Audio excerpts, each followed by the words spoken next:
got a condo in Manhattan. Baby girl, what's happening? You and your ass invited, so gonna get to clapping. Go pop it for a plan, pop it for me.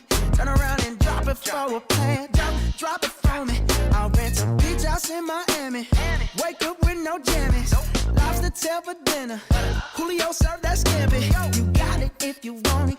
Got it if you want it. Said you got it if you want it. Take my wallet if you want it now. Jump in the Cadillac. Girl, let's put some miles on it. Anything you want, just to put a smile on it. You deserve it, baby. You deserve it all. And I'm gonna give it to you.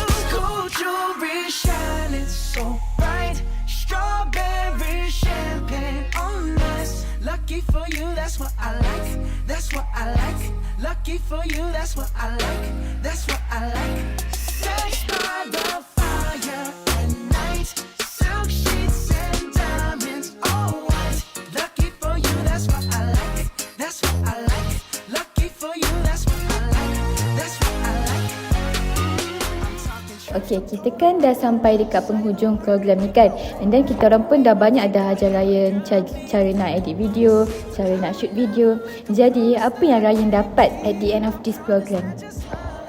Saya dapat tahu cara menggunakan AI untuk menyunting video, membuat video dan edit video.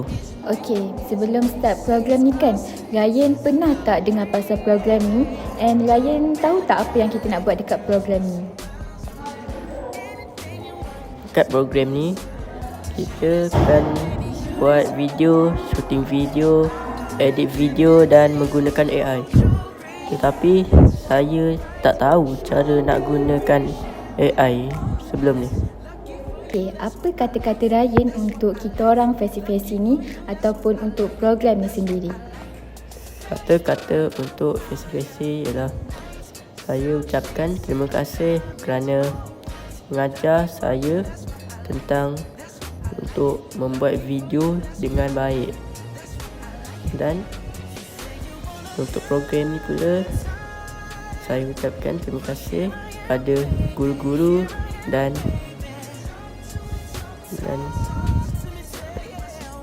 guru-guru dan Fesi kerana mengajar saya.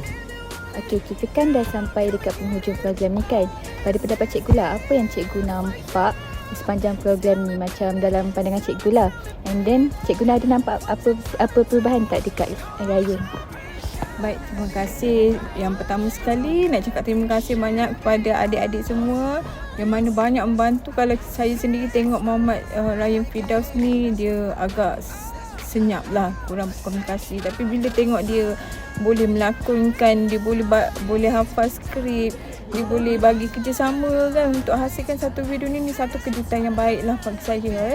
Dia sendiri saya tadi sendiri tanya, dia boleh merakam video, kemudian dia boleh menyunting video sendiri, boleh menghasilkan satu video yang menarik lah pada saya. Terima kasih banyak atas bimbingan adik-adik semua.